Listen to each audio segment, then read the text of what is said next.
کوچ. طوفان که وزید شاخه ها شکستند، درختان از نفس افتادند و داس تیز باد آشیان پرندگان گرو کرد. آرامش که دمید من ماندم و ویرانی، با هذیانی از واژه‌های بی سردست.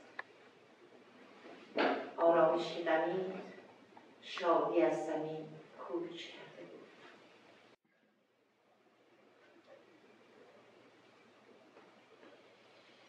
قبیله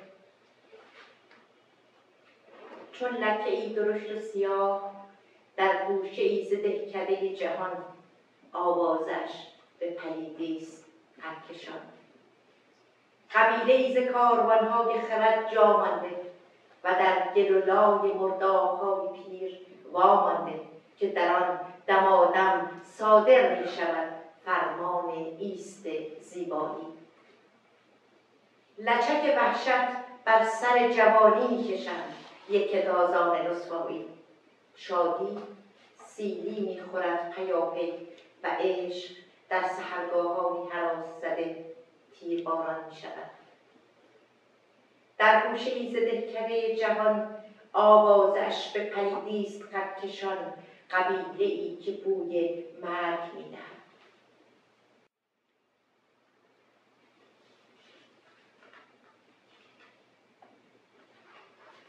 کیستی تو؟ کیستی تو که بهار را معصیت فصول می‌خوانی و طراوت را بر پوست جوان دو زمزمه‌گر زایش گناه می‌نامی؟ کیستی تو که هر نیم روز آبستن سرود آشفته می‌کند خوابت را پرواز فوج پرستوها؟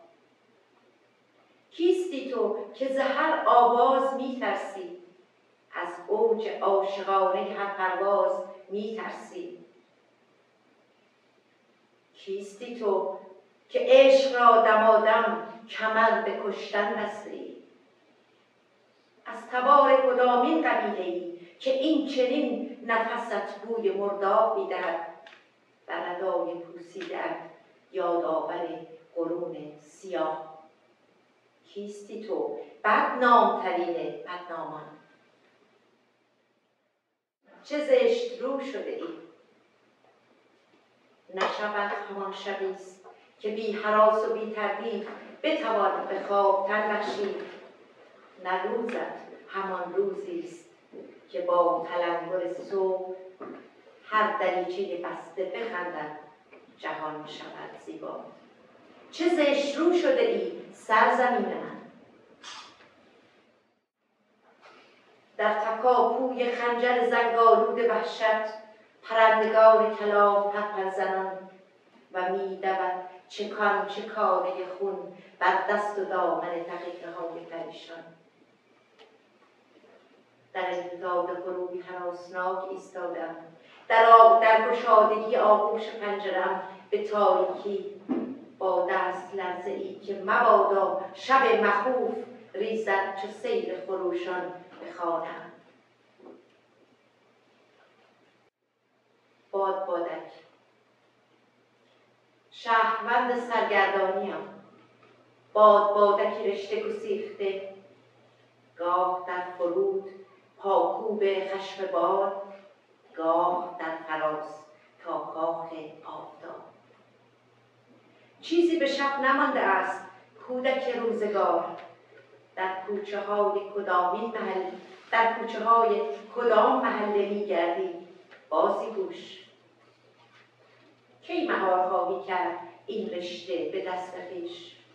بر فراز کدامین خانه خواهی افراشت دلخوشی‌های خردم را پرچم گون؟ سراغ داری بامی؟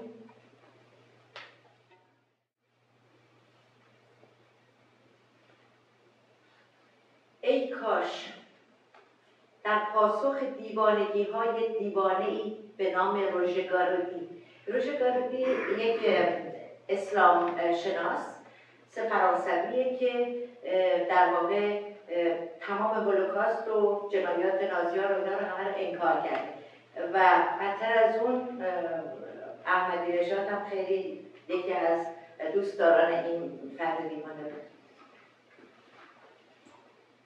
کاش کابوسی بیش نبود در شبان مشوش تاریخ و با تلنگر صبحی شکاف برمی داشت و محو می شد. کاش این حقیقت جانسوز هرگز حک نمی شد بر جریده زمان و معنا نمی گرفت روی سنگ ها و کتاب ها و زخم های عمیق نمی گزید سالیان جگر برگن بلزن را، آشویتز را، مایدانک، بوخنوالد، داخاو و ماتهاوزن را. کاش رد پای مرگ هرگز به جا نبود بر مرکز زمین و یا بنا نبود بیشمار دخمه ها و از نفس افتاده کوره های بشرسوز با طعم دود بر زبان. کاش میلیون ها نام به خاکستر نمی نشست و رهبر بزرگ فجایع ننگ بر پیشانی نمی نشاند. کاش حق با دیوانه ای بود که امروز همخوان دیوانگان دیگر تاریخ را با لکه های درشت سیاهش به هیچ می گیرد، درد و سوگ نسل ها را کتمان می کند.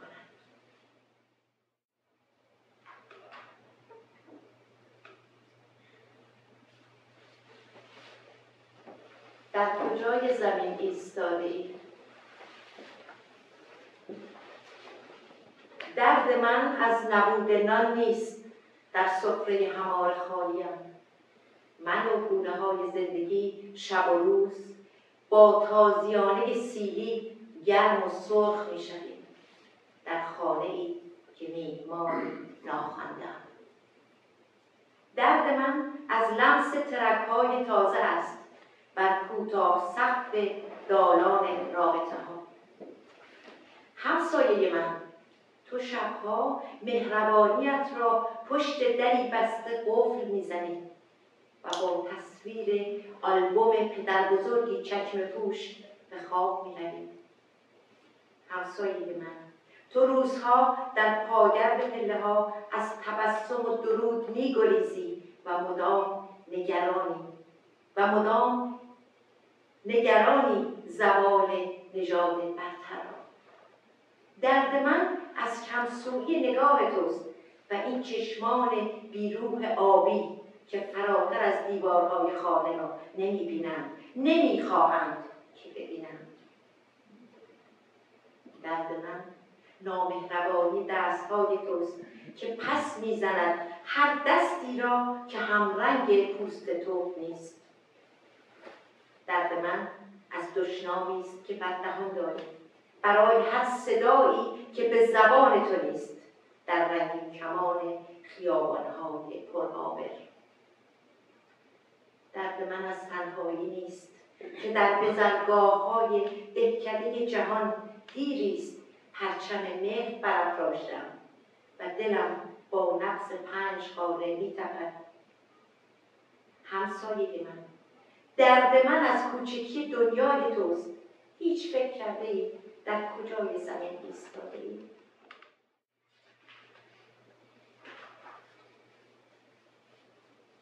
تیشه بازان، پشت مابوت زمان چشم خورشید نهان بود، نگاه برهوت مات بر سنگستان.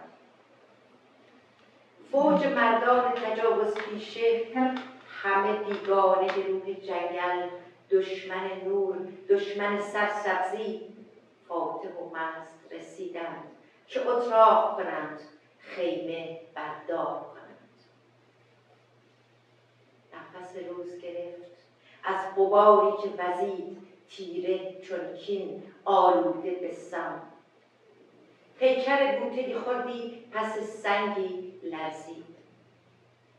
بر سر خوان رجزخانی باد تیشه ها را قسمت می کردن هر که سهمی برداشت.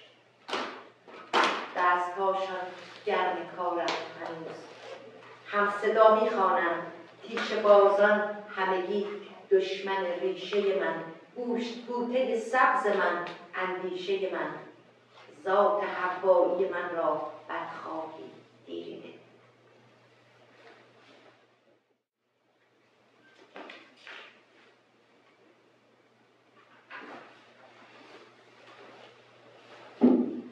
در گردشگاه بتهوون.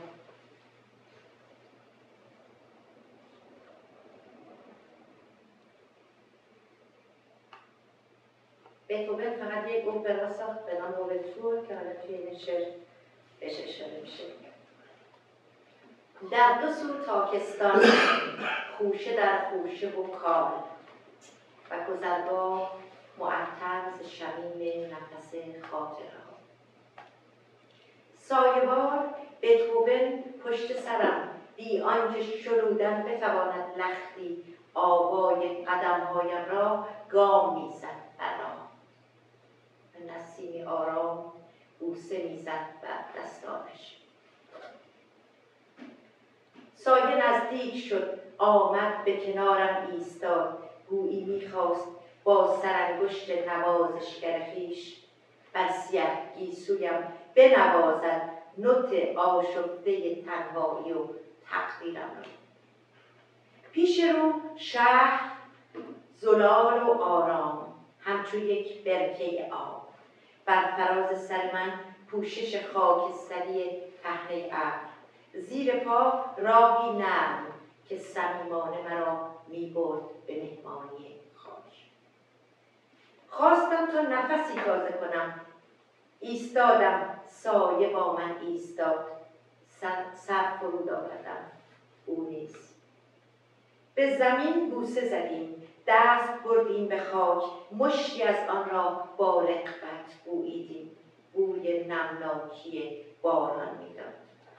من ز خود پرسیدم این همان بویی نیست که برمیخیزد از حیاتی در زندان؟ این اوورتور از شاید که نوازد باد اینک آرام؟ سایه نشنید مرا، اما باز بوسه زد او بر خاک و چنین پنداشتم تأیید شد آن پرسش من. باد پیچید به مویم با مهر، بتهوون باز نواخت نوت تنهایی و تقدیرم را به زبانی دیگر. با من از هراس سخن مگو، شگفت را که مولیانه موزی هراس تنها میماند، از نفس میافتد و از جویدن جداره‌های اندیشه وا میماند. آنجا که غزاله خوشخرام عشق از جنگل‌های سرسبز تمدن گذر می‌کند و با هر توقف گلی را می‌گوید از شگفتی انسان. با من از هراس سخن مگو که با جنگل‌های دنیا عیار شدم و دامنم به عطر گل‌های خوشبو آلوده است. چند تا رباعی براتون می‌خونم. اولی رو به یاد زنده یاد سعیدی سیرجانی سرودم به نام پیاله نوشان. بر دامن شب ستارگان را کشتند، با سرخی خون تن زمین آغشتند. آنان که پیاله نوش نفرین شده‌اند، بنگر که چگونه کشته ها را کشتند. ننگ. 30 سال گذشت همچو قرنی پرننگ، لب دوخته شد عشق فرو مرد آهنگ.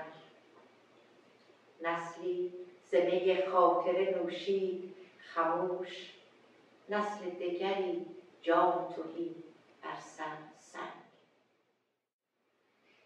ساقه. آن روز چه گفته شد گلی در دستت، از حرم نفس‌های خوش سرمستت. افسوس نفس که بوی پاییز گرفت، امروز شکسته ساغرم در دستت. ملودی. آخرین سروده برای امشب. پیچیده به شب حریر آواز تو باز، جان شیفته می‌رقصم با ساز تو باز. ای ساز مبادا که ترک برداری، ای عشق مبادا که کنی ناز تو باز.